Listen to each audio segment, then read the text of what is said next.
and we've had to start a show in a long time. Oh, really? And we are live with Mary. You know her as M T Zimny. Yeah.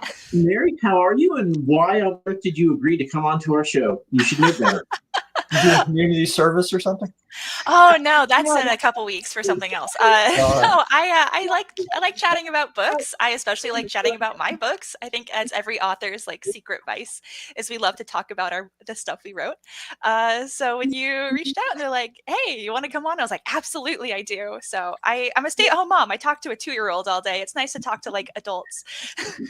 So when our kids were young, that was my wife's biggest thing. It's like, you get to go to work and talk to adults all day, you know? Yeah. So, Ro, do you want to tell Mary that we're not really going to talk about her book much and just talk about wild tangents instead? I love tangents. I love tangents so much. We're all about tangents. Perfect. And Timothy Wolf is in the house. He has an awesome new cover coming out for Platinum Tinted Darkness. Nice. And so I actually bought his old book before the cover changed, and he actually sent it to me on Twitter what the new cover is, and oh my God, now I have to buy that one too. But yeah, new covers are always fun. No. Look, they say more than "Mama up," please. So it's well for now, but wait till we get tired. When you get tired, "Mama up," but all day. She's my kiddo is hitting the clingy stage, so it's like I'm getting really good at washing dishes with one hand while I hold the other, or carry the baby. Kind of. 2 or 3-ish. 2, yeah. She turns 2 in February. Oh, so fun. yeah, she's a handful, but she's cute. So yeah, I think they're made that way on purpose because otherwise, who knows? Yeah, evolutionary. It's like kittens, right? Yes, just like kittens. So Mary, EL has not piped up yet and said, "Where are those covers? Show us the covers." So let's try to beat him to the punch. Do you have your books handy? I have the first one handy. That's the important one. Start there, and you won't be able to stop. Yeah. Let's see. I have a big third one. Nice. But this is the first one. I actually hired a friend to do all of my covers. You got a good deal then, because they did a fantastic job with it. She's amazing. I met her doing improv comedy in college. And she works for Warner Brothers doing theme park design. Nice. So I reached out to her when it was time for the first one, and I was like, "Hey, like I know you're busy with like actual real person job stuff, but," and she's like, "Yes, I would love to." And so the 3 books, and then actually I have a 4th one coming out in May that she did the cover for as well. And so those are the only 4 covers she's ever done. And she just absolutely kills it. Before we hopped on, we were talking about Spiffbo 9, and Beta was one of the cover finalists. Yeah. And I remember Mark Lawrence he commented on one of the posts about like the cover contest that he had voted for Beta, and I was really excited. That's cool. So is she doing up a sideline now in covers for indie authors? No, she rarely does commissions. Every time I go to her, I feel like I have to beg, but then I'm like, "I'll make you chocolate chip cookies," because I make really good chocolate chip cookies. And she's like, "Oh hell, I'll make her chocolate chip cookies." Yeah. What? Brownies? I'll go to the mall, make her some good brownies. Whatever. Cookies. No, she's incredible. She's great to work with. I send her like my bad sketches of what I'm kind of imagining. I got annihilated in Spiffbo 9 too. It's fine. So in Spiffbo 9, my book, basically my main character, because it was my first book, so there's a lot of me in the main character. And the review was, "I hated the main character, but I liked the world. It was an entertaining story, but I couldn't stand the main character." No, it's so hard. It's when you put yourself out there. Oh, yeah. Very good. I had one of my judges call my book mediocre on one of her like non-Spiffbo videos, and I was like, "Oop!" I took a screenshot, and now like whenever I feel like giggling, I go and look at it. Nice. How did that come about? People need to see this visual. So she, anything that she had labeled Spiffbo was like super nice, right? Because she knew the authors would be in there. But of course, like we're going to be in all of their stuff. And so one of her like midsummer videos about like, this is what I've been reading this summer. She like held up my book and she's like, I keep reading mediocre books. And I was like, ugh. So, but I had a good laugh about it. I found so many wonderful readers through Spiffbo. It was absolutely worth it. So at least you held up your book, right? I mean, you got some recognition time. And absolutely. A mediocre book is the average, right? Yeah, and I'll take it. An average book is still okay. They're all not going to be The Hobbit, you know? Absolutely, yeah. And like, you know what? In the competitions, they're looking for things wrong because they have to pick the best. So I mean, their focus is different from the normal reader. So they're like, I have to find things wrong. Yeah. And some of us make it easy, and then some of us, you know, I thought you were a semifinalist for sure. Just like I read your reviews, and I was like, man, she's far. Yeah, I mean, the people who like my books really like them, and like that's really all I can ask for. I wrote the books that I mean, I wrote them exactly how I wanted them to. So if someone goes through the book and doesn't like it, that's, you know, that's a them problem, not a me problem. Yeah. I don't think Mike can actually read your books. How many pages are they? Oh gosh. The first one's about 600 pages, and then the second two are both about 700. Yeah, but they're like, I have readers who will read the whole trilogy in 3 days. What? Yeah. Are they on audiobooks? They are audios. And they're not reading those books. They're skimming those books. They're like grabbing a couple words a paragraph or something. Right. It's a superhero, blah, blah, blah, island. Yeah. So the first audiobook is 16 hours and 20 minutes. And the third one is just at 20 hours. So did you do those yourself? No. I hired someone. I initially wanted to do them myself. I even bought like a nice microphone. Oh my gosh, it's right here because my husband uses it for music stuff. And you know what? I had a baby and it just was not feasible. So I live like 20 minutes from SeaTac, which is the major airport in Seattle. So there's a lot of airplanes overhead and I'm right on a busy road. It wasn't going to work. So I had auditions for the first one just over a year ago, and I found just the most incredible narrator. She is amazing. And now I fully intend to use her for everything I write ever. Yeah. So if you get a good narrator, yeah, it's kind of worth their weight in gold. Oh yeah, used to having that voice, you know. Mm-hmm. Unless you're lucky enough to have a Bill Bryson kind of voice, you know, you can narrate your own. Right, Travis Baldry. Yeah, no, I can't. I would love to. I minored in theater in college. Love performance, but I don't. And having listened to Liz do her narrating of the books, there's no way I could have done that. She was just amazing. So, what was your major? My major was human physiology. With a minor in theater. Yes. Just needed to unwind a little bit. I really love theater. My parents would not let me major in it. Yeah, well. And I refused to major in English. So, because that's what my mom majored in. So I majored in human physiology because I also really love science. And I actually worked at a cancer center doing tumor registry work until I had my kid. And then childcare is just so expensive, man. Right. So you know, my husband and I looked at the finances. I was like, well, like feasibly, yeah, we could, but I would be bringing home a net of $1,000 a month. And that's just like not worth it to have someone else raise my kid. So, and you know, luckily my husband, he's a teacher in a really well-paying district. So, and with teaching, you can do summer school and there's other ways to make money. Yeah. So, what was that? I'm assuming you're Worldcon this year? Yeah, I know. I'll stop. Go ahead. Okay. Are you going to Worldcon this year? I mean, yes. Yes. Okay, I am going to Worldcon. They asked me to be a panelist actually the other day.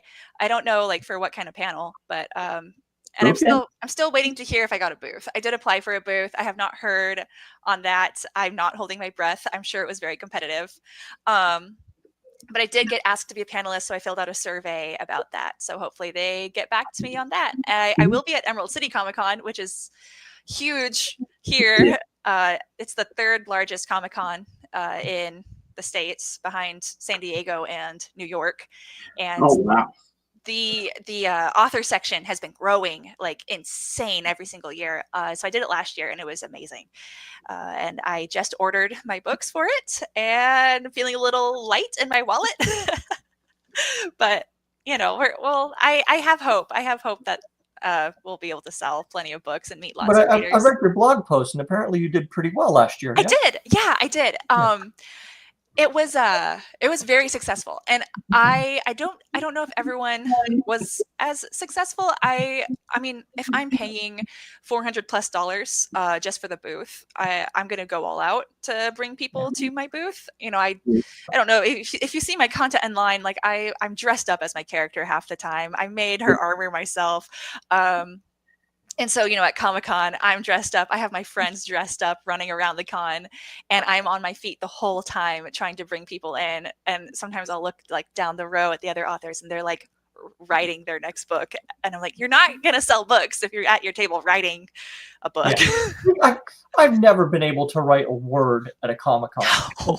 You just can't get into that headspace No, to write with all that stuff going on. Absolutely not. I did feel bad because on the Saturday, which is always the biggest day, there was one of the other authors came by and she's like, "Oh, so like, how's it going over here?" And I was like, "Oh, it's going great. We're having a great time." And she goes, "Oh, well, I'm barely selling anything." And I was like, "Oh, well, you know, maybe it's because I write YA and all the high schoolers are here today with their dads." And she's like, "I also write YA." And I was like, "Okay, well, I don't know why you asked then." Maybe it's because you're a bitch. Okay, she had a table helper that she sent around to every single author table at the start on Thursday morning to act really into every single author's book, just so she could flip the script and try to sell us that author's book that she was working for. I was so annoyed. She did what now? She had a booth helper. Yeah. This author, and the author sent her booth helper to all the other author booths on Thursday when it was still pretty slow. And the helper would act really into our books. So like she would come to my table and she would ask about my book and I would tell her all about my book and she would act really, really into it. And then she'd go, "Well, I think you'd really like so-and-so's book." Oh, wow. And she did it to and I was like, "No, absolutely not." Yeah. Mike and I have seen some pretty interesting folks. Only once or twice have I seen like an author try to poach other people's prospective buyers. Awful. And you just really want to punch somebody in the throat when they do that. Yeah. I was lucky enough that like I was on the end, so there was no one on one side of me, and then on the other side of me was like a writers group, so they weren't even selling books. Right. So I was like, okay, this is a good system, but like you know, it wasn't an author, but I did a like a fantasy festival back in September, and the booth next to me was selling like chocolate and coffee and teas. And so people would come to look at my books, and then the guy working there would go, "You guys want free samples of chocolate?" And they would just go right over. And I was like, yeah, that's super 3 days. So the one when I was at Cincinnati Comic-Con the first time, this woman, she's a nice woman. She had one little sign about, you know, yay big, you know, sheet of paper. And that was the only thing she had to advertise her book. And she refused to make eye contact. No. And so after Friday, she's like, "I didn't sell a single thing." And she goes, "But that's okay. Tomorrow I'm bringing in the big guns." Do you know what she brought in on Saturday? Chocolate? Her loom. Her what? Her loom. She was making loom. false belts the whole time. And she's like, "When people see the loom, they'll have to come over and ask about it." And she's like, one person who also has their own loom came over and we chatted for half an hour. It was a great conversation. I'm like, "Did you sell her book?" "No." Right. So I was like, I'll buy a book, so at least you've sold one now in 2 days. And then she's like, "Well, Sunday, I got one more thing I'm bringing in." And she brought in bath mats that she made herself. And they're not fantasy or sci-fi. And one was a smiley face. Okay. And I'm like, bath mats at a Comic-Con. She did not sell those either. It's almost odd because I've seen people sell some really weird shit at Comic-Cons. Yeah. You know, definitely. I mean, cons are great for selling books if that's like the way your brain is wired and you know how to like talk to people. Oh, I will absolutely call you Bo. Absolutely. But like it's not for everyone. As like a way to gain readers. And if you're not comfortable talking with people or making eye contact, like you're gonna have a hard time.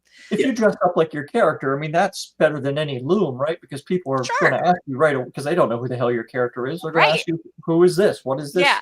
Or do you just like dressing up weird just for no Right. reason? Well, it's cool because I have like one of those big like retractable banners, and it has character art of my character in the armor. So you can see her, you can see me. I still have people will be like, "Are you from BioShock?" And I'm like, "No." You know what else you could do? A mannequin. Let me, Oh. Mike, I'm going to try to do this. Okay. Uh-oh. Yeah. An old breaking technology. We don't know what's going to happen. So yeah, this is her. Oh my gosh. Yep. There I am. I have the hold on.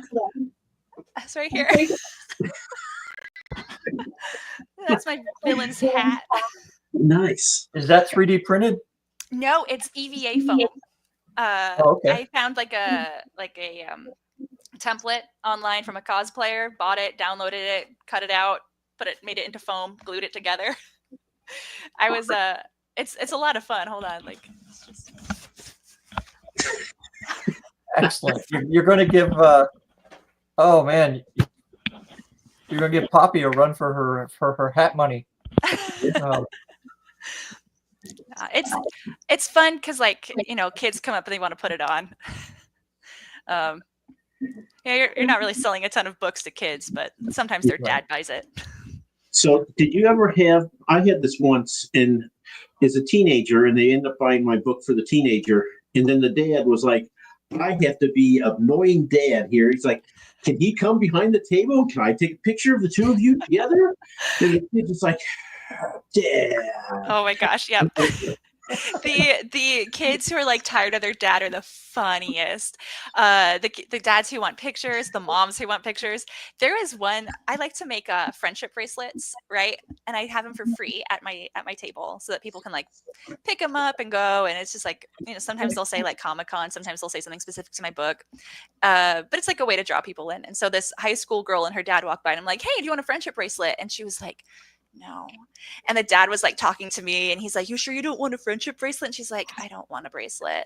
And then as they're walking away, she does like a little look, and she like takes one. I was like, girl, I promise I won't tell anyone that you're secretly a nerd. It's fine. So if you're at a Comic-Con, the secret's out. Oh yeah. I mean, come on. Yeah. So I had this was hysterical. There's a girl, she's probably like 12 years old, and I give out little swords when you buy my book. You can use as a bookmark. Cool. And I had them there, and she's like, how much for a sword? I'm like, well, I don't generally sell them. I give them when you buy a book. So, but can I buy a sword? I'm like, okay, $2. And she goes, and then she walks like 6 feet away, and she turns back to me and goes, and I'm just like, okay. Yeah, the entitlement. That's great. And I mean, I felt like calling her back. I was like, oh, that's totally worth it. Here, take your sword. But I was like, nah. No.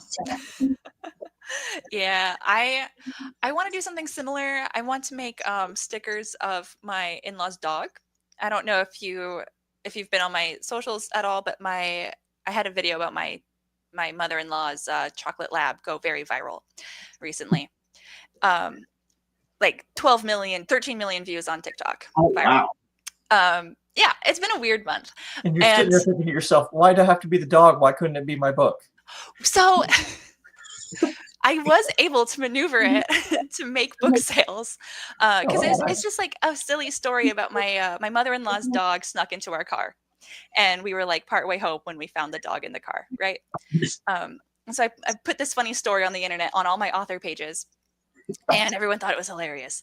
And I this month alone, I am about 5,000 Kindle Unlimited page reads away from my 2024 total number because of this dog. So I'm like, I'm going to make stickers of the dog, and I'm going to have them at my Comic-Con table. And then if people buy my book, they can have the free sticker, or they can just buy the sticker. You're Because gonna there's have like like a little people on. laptop there running that thing on a loop so people know what the dog is in reference to. I should. I mean, it's been like Newsweek did an article on it. Good Morning America reached out. I don't know if they're going to What? post it. Yeah, it's been weird. How is this not on your website? I need to put it on my website. It's on like all my socials. I've been really bad about the website lately. So when you do your stickers, you need to put a barcode on there, like scan here and see the original, and then go to the website or wherever. Yeah. Right. Yeah, definitely. Because like, I mean, I had friends tell me that they had other people tell them, oh, you should see this really funny video of this woman online. And then they're like, oh, that's Mary. That's my friend. Like my narrator, who lives in Ohio, right? She messaged me and she's like, my friend was very excited about this woman online whose dog snuck into her car. And I was like, yeah, it's like, it's been a weird month. Hey, whatever it takes to, if we could make that stuff happen on purpose, right? Open up the car door and let the dogs in. Sure. Yeah. And so, I've been like milking it. I'll be like, oh, look who's at my house again. It's Finn. And, I get another couple thousand views. I'm like, oh, by the way, I have a book. So I'm like, it's been a great month for book sales. What's the dog's name? Trilogy. Finn. The dog's name is Trilogy. Beta. Yeah. Beta Delta Epsilon Trilogy. That's right. Exactly. He has puppies now. Delta and Epsilon. Exactly. They're very cute puppies. But that's been, a big moneymaker. Accidentally snuck in. Yeah, I did have people like accusing me of doing it on purpose, of staging it. And I'm like, I don't know what to tell you. Like this dog sheds so much. I don't really want him in my house. People are going to be like that though, aren't they? I mean, they're just going to be. Yeah. It was I had another video going viral at the same time. On Instagram. This one reached, I think, like 3 million views. But it was just like a throwaway video. I'm on the couch writing, and I just like kind of pan up from my laptop to the TV because my husband was watching Yu-Gi-Oh! And I made a joke about like, oh, I'm writing. So I told my husband he could watch whatever he wants tonight, and this is like what he picked, right? 3 million views later. And I've been like deleting and blocking all of these awful, awful men who are like, wow, he should divorce you because he needs your permission to watch what he wants to watch. And I'm like, okay. Yeah, but like every one of those dudes has been divorced twice, so what the hell do they need? I know. It was really weird to go from like, oh my gosh, your dog is so funny and cute. And then like at the same time, you're like, you're a horrible wife. And I'm like, okay. I'm making book sales, so I shouldn't complain. That's the internet. So what are you going to do for this? Because, Mike and I are really just trying to get to 500, right? Millions are like way out of. Yeah. I don't know how that. It was a fluke. Oh my gosh, I don't know. I'll have to post a clip on like my TikTok before TikTok gets taken away again. I got in my car. These two guys were in my car. Oh my god, they're in my trunk. They're hiding behind my golden retrievers. Get the ball out of here. Yeah. Yeah. It's just crazy how like you never know like what is going to be the thing that takes off, and then. Yeah. Because I've posted my dogs so many times. I have 2 golden retrievers, and everyone's like, well, why have you never used your dogs for marketing before? And I'm like, what do you think I've been doing? Like Ingram Spark uses one of my dogs in one of their ads, which is weird. Do they? Oh yeah, they're Instagram and Facebook ads. Did they give Fido a little kibble for his trouble? No. I think I got nothing. I know. It was like 2020. It's the where's my old? Hold on. Oops, something fell off my table. So it's like the old cover of Beta, which this is what it looked like when it first came out. And it's a picture of my golden retriever with my book, and I had posted it on my Instagram. And Ingram Spark messaged me back in 2020 maybe 2021, I don't know. And they were like, "Hey, can we use this?" And I was like, "Absolutely, share away, besties." Yeah. It's their ad. It's your book though, right? It is my book. Yeah, go crazy. And so I'll have people like every once in a while I'll get a comment like, "Oh my God, is that the Ingram Spark dog?" And I'm like, "Yeah." Nice. Like, It's not even your dog anymore. It's the Ingram Spark dog now. it's the Ingram Spark dog. So, Mary, I just want to do the 25-minute check-in. And how much have we talked about your book so far? Enough. We've just been talking. The dog had the book. He was in an ad. Aren't you listening? Yeah. So, even if the conversation sort of like circles around books, I'm like happy, you know? Okay. Well, good, because that's what's going to happen. Perfect. And Bo is still here, and EL's probably been kicked off for the last 5 minutes now. Hey, as long as Bo is here, Bo is wonderful. EL did say it's his writing time, so you know. We're That interrupting. time is precious. Sorry, shh, we'll talk more quietly, eh? So get the words in. Yeah. The writing time is hard to come by, I found out, when you have a toddler. Right? Yeah, it was easy like the first 6 months when they just stayed wherever you put them down. Yeah. Unless you're like postpartum. Okay. So, I never was, so. right. No, I was getting up, multiple times a night to take care of a baby, and like your brain is just in a fog for the first year. And now we're about to hit 2 years since having her, and I'm like finally feeling like a normal human being again. You go back and look at all the stuff that you wrote at 2 a.m. and you found out that your character was just really hungry for cookies. Yeah, exactly. So but Trinity, she has been on our show before, obviously. She's figured out the process, man. Hey, well, if we talked about books the whole time, it would get boring, right? Sure. That's why we interview authors. So, aside from do you make your sword too? Because I saw a picture of you.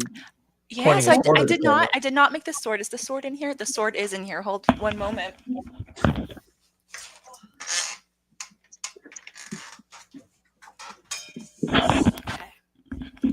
So I did not make the sword, but my husband got it for me for Christmas last year.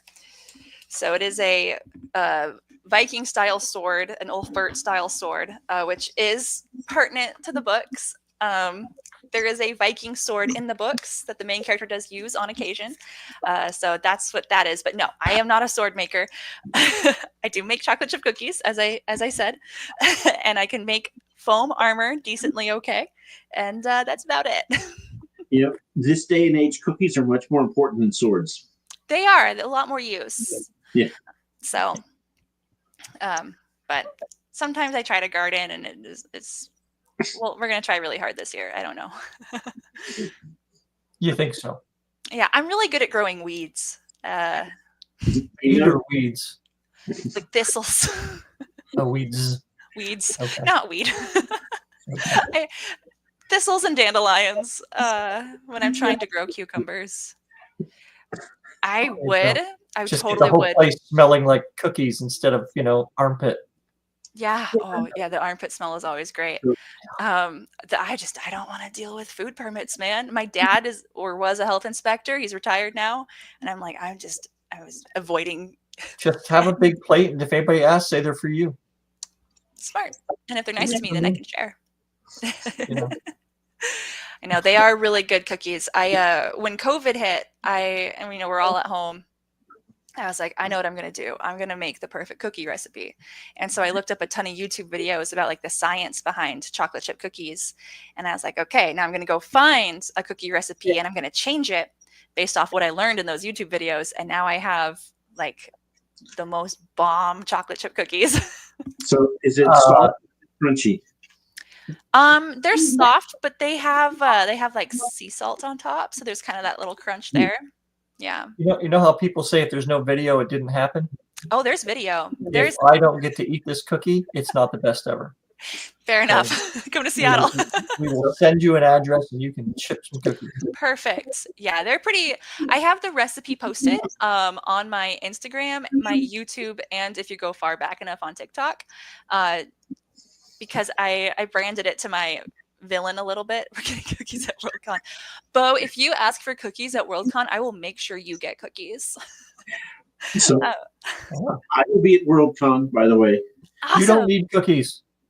No, I don't. But actually, I'm going to be Palmer Pickering's assistant at the free library, which is now the free lounge because it's not a library. You don't return the books. Yeah, So I will be there. So that's yes, awesome.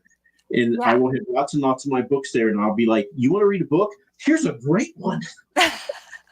I'll have to come find you. I'm sure that there's going to be like some sort of meetup organized by someone who's probably named Bo, with all the authors that are going to be around. So I just figured I don't want to like follow in a pack or whatever. It's like, you know what? Everyone's going to go to the freebie lounge at some point or another. yeah, So I'll just be there, and that way I don't have to go in a pack like I'm a 3-year-old in a soccer match. I can just stay in one place, and they can come and go. And Yep. I'll come find you. I'll bring you a cookie. I can hide, I will come find the lounge. I'll bring cookies. But they will be friendship gifts and not something that's like gonna get me arrested by the health department.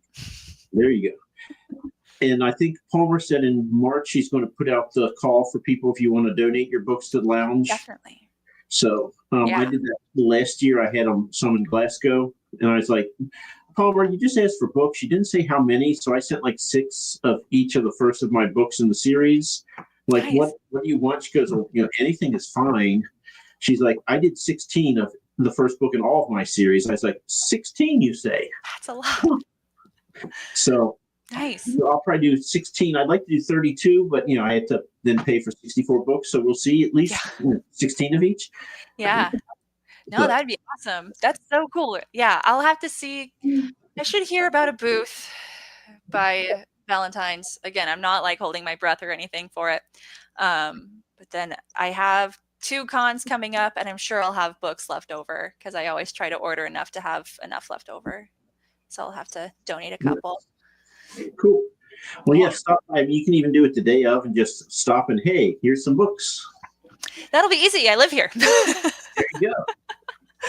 Now, did I see this, or am I making this up, that you also are pretty much into TikTok quite a bit? I am pretty much. I'm very, very into TikTok. Yeah. So It's did been, you go through like withdrawals for 12 hours the other day, or? it was a weird time. I'm not sure I trust the TikTok that we have gotten back. There's been like weird changes made to it that are like concerning. And Do there's tell. do tell. Fill Oh, everybody in. certain searches don't work now in America. But they work overseas. So like if you're in England, you can search rigged election and you'll get results. In America, if you search rigged election, it now says you don't get to see results for this. Really? If you type in banned books, you can search it, but banned BANNED books will not populate as a suggested search. So things like that. They just give you like banned books, BAND. Banned Like, books, books about band. Right, yeah. That's like suggested as a auto-populated search. Banner books pops up. So like just like things that's like, oh, so why was it down for 12 hours? Because the law that was passed didn't require it to go down at all. The law No. that was passed just required it to be taken off the App Store, which it has been. So TikTok took itself down for 12 hours for some mystery reason, and it came back different. Yeah. And I saw somebody propose a theory that's just about the right amount of time to move the servers it is. somewhere else, right? Yeah. And Yeah. The whole thing is kind of the fishy. metaverse. But I am pretty bummed because I was actually supposed to be in a New York Times article about TikTok. And now that article is like on hold indefinitely while they try to figure out where it's going. What, about it going away? No, about authors who use it to market. Oh, right, nice. So there's I don't up with the New York Times. So Jason Pargin. So Jason Pargin, I think it's Pargin. Jason Pargin, he's like a big author U.S. or New York Times bestselling, writes horror. He wrote John Dies at the End. Oh, okay. Yeah, so he followed me a while ago because of my dog videos, and he like stitched a video, or he did a video response to one of my videos at one point, and Hank Green commented on that. It was a really big day for me. But because I'm assuming he's just like well connected with like these reporters and editors, because he used to be an editor for cracked.com. And I got an email from a New York Times reporter one morning that was like, hey, I got your name from Jason Pargin. I want to talk about using TikTok as an author. Here's my number. And I was like, oh, okay. Yeah, let me just real casual call up this New York Times like reporter. But I did, and he chatted with me about what it's like to use TikTok as an author, and specifically like as a woman trying to market my books, and what sort of like societal pressures I feel when I, turn on my camera, and how much effort goes into like that. Do you feel societal pressures when you turn on your camera? Oh yeah, absolutely. Yeah, I don't know if you're being serious there or not. No, I am. Like, oh, okay. That's just part of like my son is sitting across from me. He's rolling his eyes that I would even ask that. It's like, how can you be so stupid? Yeah, I mean, I have made TikToks where I'm not wearing makeup, but it's rare. I feel like I have to have makeup on. People on the internet are mean, and there is, at least in my experience, it does feel like people will take my works more seriously and my books more seriously if they see like a well put together person. Like that's our problem, Ro. What's that? That's our problem. We're not well put together people. Need more mascara. But yeah, so I got to talk about that a bit with the reporter, and they ended up sending a photographer who took pictures of me with my books and my dogs. And now it's all in limbo because TikTok's in limbo. And I'm like, I was really looking forward to that article. Yeah, so your page read would have went crazy, I think. Maybe, because I don't know how many people are reading the business section of New York Times looking for YA reads. But I mean, it's social merit and it's content. Like, I took a really cute video of me telling my husband about the reporter calling, and it's very cute, very sweet, because it's like, oh my God, a New York Times reporter called, or I guess technically I called him because he gave me his number. Like that would have generated sales, but I feel weird posting that when the article might not happen. So I've just been sitting on it. So Mary, as a counterpoint to your TikTok experience, Ro and I were supposed to be on a show noon to 1 on Sunday. Guy, like how you do author branding, which why on earth he wanted Ro and I have no idea. We were the how not to do this. No nonsense. So I waited up until just after midnight. I was like, oh, thank God, TikTok's taken down. I don't have to do that. And then I went to bed. Hilarious. It's like when your friend cancels when you don't want to go out, right? Yeah, exactly. So this is how I non-brand myself. I think you're great at branding. When you first messaged me to be on the show, I was like, oh, Mike from Spiffbo. Oh, wow. Yeah, like I recognized your name immediately, and I was like, and I couldn't remember quite which book you wrote, but then so I looked you up on Goodreads. I was like, oh yeah, of course, like because I remember seeing your book. I remember seeing you, so yeah. I told Ro, I was like, yeah, when that was the last year they did the cover contest. Yeah. And I was like, and they had all these people putting out, here are my 30 favorite covers and this and that. I was like, I looked at everybody's on Twitter and not once did I see my cover. I'm like, huh. I thought your cover was gorgeous. Not once. I mean, when they went through group by group, like of these 30 books, here's the 5 that I really loved. No, Mike's book was never anywhere. I was like, okay. Yeah. Well, my favorite were the first chapter reviews. Those got brutal. Yeah. More brutal than mediocre reads. Yes. Luckily, like I didn't find myself like on the receiving end too many times. Because there were just a few people who would go through and they'd read the whole first chapter of every single book, and then if they liked it, they would say what book it was. If they didn't like it, like you could tell what book it was if you knew the book. And some of them were just so mean, like, and you know, they think that it's okay because it's anonymous. And I'm like, oh, like I understand like posting the ones you like, but like these are our peers. And one of them was like, oh, this was like trying to read a plate of spaghetti, and I was like, oh, okay, well that's really rude. That it is. uh, But at the same time, is it true? Maybe, but I don't know if it's the your competitor's place to say that, I guess. Oh well, no, if it's a judge saying it. Oh, if it's a judge saying it and it's true, then like, okay, more power to the judge for being brutal. But like, if 'cause it was typically other authors who would get online. That's just being catty for no reason. Yeah. And I'm like, well, how was your first chapter, guy? Like, so I had mixed feelings about those.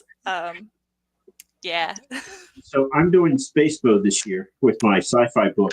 Nice. And this woman, she's not in my group. She's a judge, but not in my group. And she put a picture of herself pointing to a street sign that said "Savage." And she's like, "Here are the 10 books I read for my group." She's like, "I will grade them on either hard yes, soft no, or hard no," and proceeded to give 8 hard no's, a soft no, and then a hard yes. So of the 10, she liked 1, and she, here's the book, and here's a hard no from me, and I'm just like, ouch. Yeah. I actually it's better though when 80% of them are hard no's, right? I mean, yeah, you're in good company. But I just like, oof. It's like, what did I get myself into? And at that point, if they're saying 8 of them are hard no's, 1's a soft no, and only 1 is an absolute yes, then I'm kind of discounting that person as a reviewer or judge anyway, because there's something else at work there. It's like the people who give every book 2 stars on Goodreads. Yeah. I did Space Fic actually at the same time as I was doing SPIFBO with the same book because it has fantasy and sci-fi in it. And there were a few people who did that, and I had a judge who I think was very similar to that. So she did not like the first 10% of beta at all. So Yeah, I was going to tell you, when they did the first chapter, when the guy did mine, I could tell it was mine just by, and he's like, "It's all right, I guess, but it's too young for me." And I was like, "I'll take it. I'll take that and run with, because, like you said, I was reading all those and I was like, ouch. It's like, man, when is he going to do mine? I was there like, were some really mean ones. If we all just read the first 10% of every book we picked up, we'd be the Florida education system. Exactly. Nobody wants that. Oh gosh, because I hear people say all the time, like, if you read just the first 10% of a Brandon Sanderson book, you're putting that book down. Like, well, it's like 2 pages. No, it's not 2 pages. Like 200 pages. Yeah, fair. 10% of that. Sorry, math in public. Math is hard. I don't. So, Mary, what is we're 43 minutes in. Yeah. Why not? What's your writing? Are you a plotter or a pantser? Plancer. Okay. So I know where I'm going. Question before, you had that right there. Oh yeah, I know where I'm going. I know like the points I need to hit to get to what I have planned at the end. I like really big grand twists, so like things need to line up in a very specific way. But then all the little parts in between, they sort of do themselves, and I think that's partially like my background in improv, because I did improv all through college. I say I majored in human physiology, but really I was secretly majoring in my kid is running sprints down the hallway. She's having fun with dad. But I did so much improv. And so when I am writing a scene with characters, I mean, you hear people like authors all the time say, oh, the characters have a mind of their own. They really do. And they will drag me down the road that I did not intend to go down. But those are always like my favorite scenes though, by the end. So. Something you weren't expecting to find, So. Oh yeah, definitely. Yep. I always say I argue with my characters and I lose every time. Yes. So, I should probably stop arguing. Yeah. Yeah. I mean, we all have like an instinct built in just from like the stories we consume of like what makes a good story and what makes an interesting, compelling character. And I think that, those instincts kick in, and the story sort of guides us that way. So before we came on live, you said something about at Worldcon this year, if someone could find an open mic night, you would do a little bit of improv and an open mic night for everybody, right? You It's said a that? slander Yeah? and lies. I did not say I'm pretty sure you heard it, right, Mike? that. Yes, I Yeah, think Bo, you heard it, right? the panel she's going to be on, they will give her time to do improv to start off the panel. Yeah. Yeah. I mean, Well, that's while the cookies thing are with baking, you got 20 minutes. improv. Yeah. With Yeah, improv, while you your don't need time to cookies are prepare. baking- While your cookies are baking, you can do improv. Yeah, And then when exactly. they're ready, you can stop. Now, if they wanted to put together an author improv show, I probably would sign up. That would be very fun. I would not want to run it, but Ro, you know what that sounded like to me? That sounded like somebody who wants to go to the Bald Dome. Yep. You know, Yep. character improv. It's that time. It is that time. Here's a hint for you, Mary. Drink the potion, but do not let Mike roll the dice. okay. So Tell I'll us let about you- your character first. What character of yours, your main character? Tell us a little bit about him. Oh, Samantha? Yeah. So Samantha is a high school sophomore, and what's very fun about her is she has no superpowers, but she lives in a world full of superhumans. And she, at the beginning of the book, very much does not want any trouble, and she very quickly decides, actually, I'm going to be a pain in the ass for everyone who has made my life miserable. She's a And teenage girl. she's a teenage girl, and she. Oh, she is so much fun. She's a hothead. She doesn't think before she jumps. She has all of these harebrained ideas that like probably is gonna should be not great. go through. Like her frontal lobe, not fully developed, but she She's going to has. crush this, Mike. I know she is. So have you seen the Bald Dome before in action? No. So what we do is we want to find out more about your characters, but we don't want to have spoilers. Okay. So I'm going to roll a bunch of dice. Okay. And Samantha's going to be transported to a new place that doesn't exist in your world, Perfect. but all the rules of your world are still going to be the same. Okay. And then she's going to get a potion. What is your favorite color? Mine? Yes. Blue. So she's going to get a blue fizzy potion.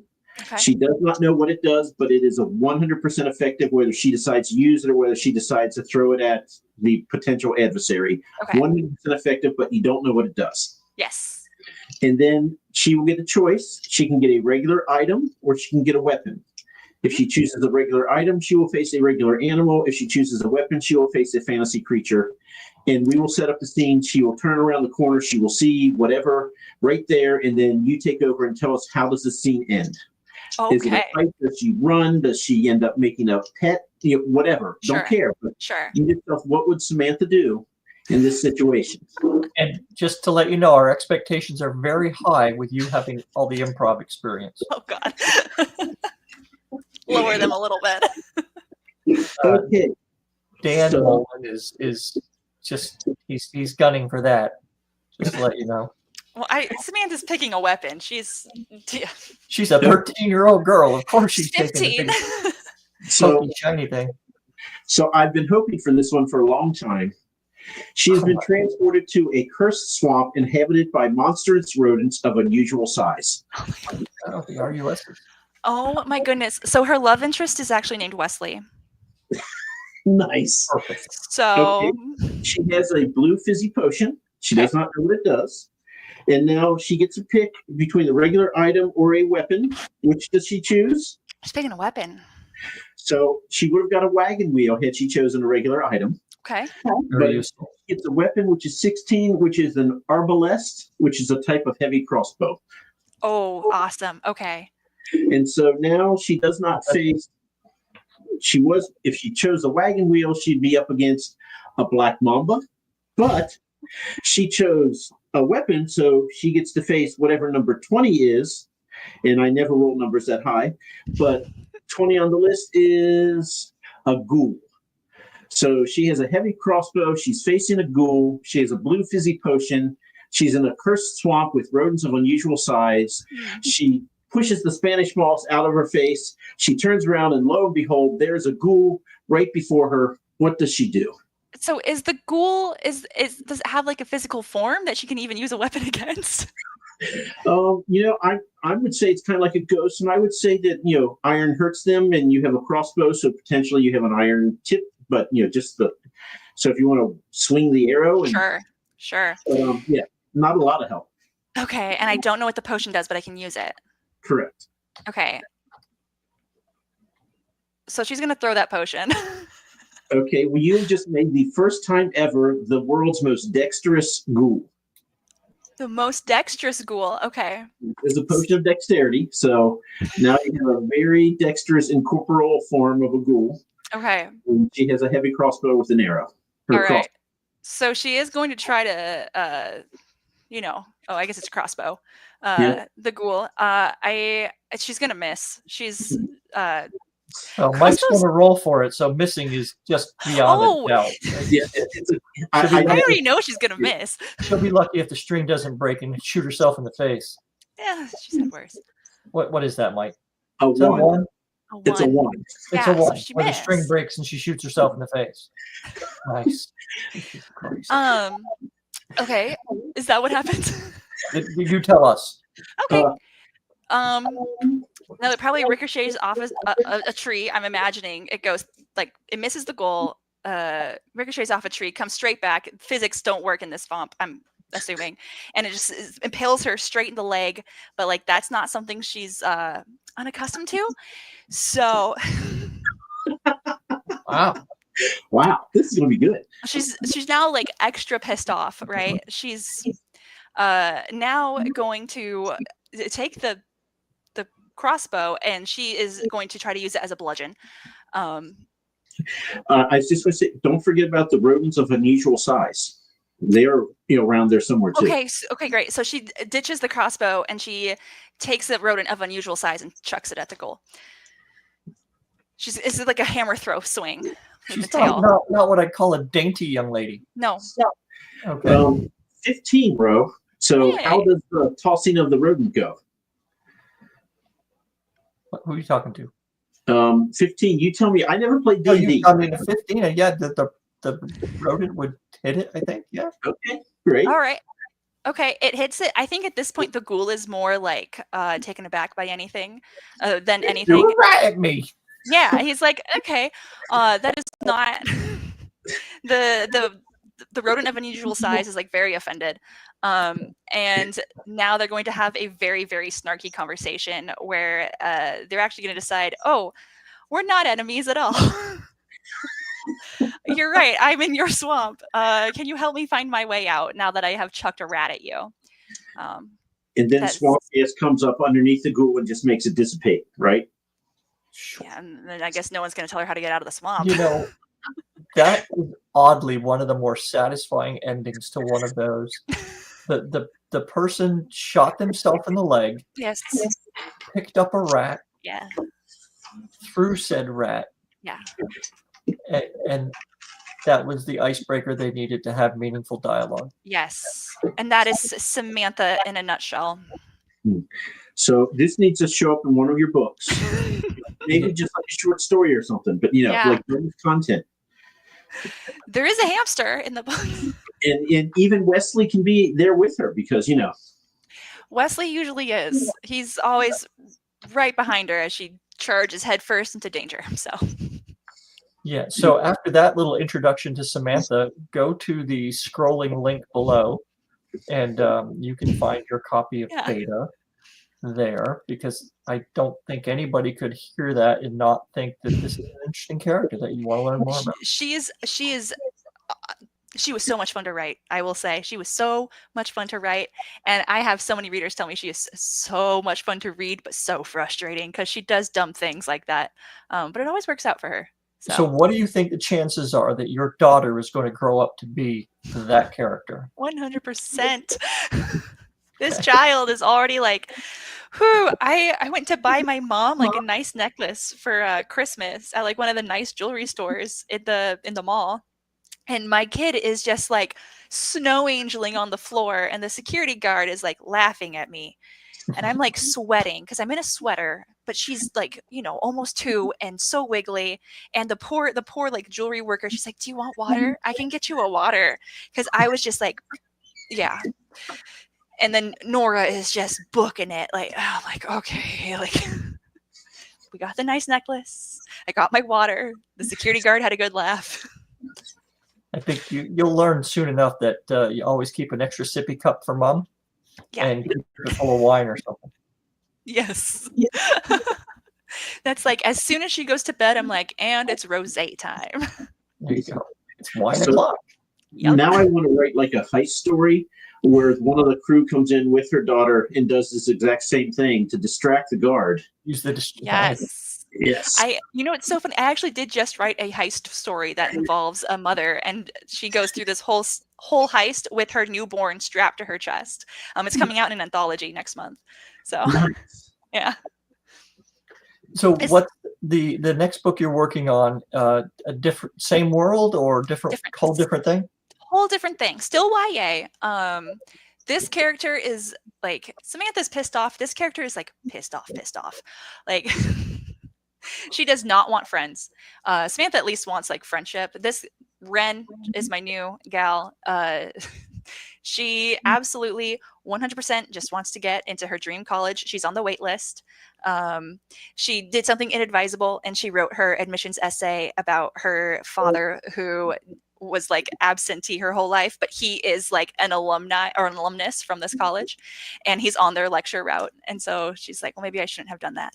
But I'm on the wait list. So she's trying to get off the wait list and living with her grandma while her mom is abroad. And every single night, her consciousness, while she's sleeping, is abducted by magicians in a separate realm. And they're like, hey, you're our new weapon, and you're going to help us keep this evil force from breaking down the barriers between our two realities and causing chaos everywhere. And she does not want to do that at all. Why wouldn't she want to do that? Aside Well, from the whole abducting my consciousness kind of privacy So- invasion. But she's very taken aback by the whole thing. She thinks it's a dream. She's had some things happen recently involving mean friends that's made her like not trust necessarily like the dream she's having at night. She's like, this is a stress dream. I need help. And they're like, no. This is not a dream. This is real life. Like, you're going to stay here. And she's like, I'm unconscious on the floor of my grandmother's shop right now. I need to wake up and go home. And they decide the magician in charge of her specifically, because she keeps like killing herself to wake up, because that's how you get back home to your real body. He's like, I'm putting a limit on how many times you can die in this world. And if you die more than 5 times, you die for real. So now she definitely does not want to be there because that's not a very fun thing to have done to you. And she's in mortal peril every single night. Nice. yeah, I mean, Do you have a name for this book yet? Do you have a name for the book yet? Yes, it's called Skaltera by Nightmare. I just did my cover reveal the other day. Nice. you have it with you? I don't. It's only, well, actually, I could pull it up on my phone. Yeah, I'll give it a shot. Yeah, Is it it is on my, it should be on my website Is it under on my your blog Instagram? post. Oh, wait, here it is. Hold on. I Can had Rose, I got it. We're Yeah. good. Hold on. Rose going to try technology again? We are. This is be like twice in one day. This is. Oh my goodness. You deserve a Werther's original. Hold on. Here we go. Here we go. bam, there it is. Oh, yeah. I saw that. Yeah. Yeah. Nice.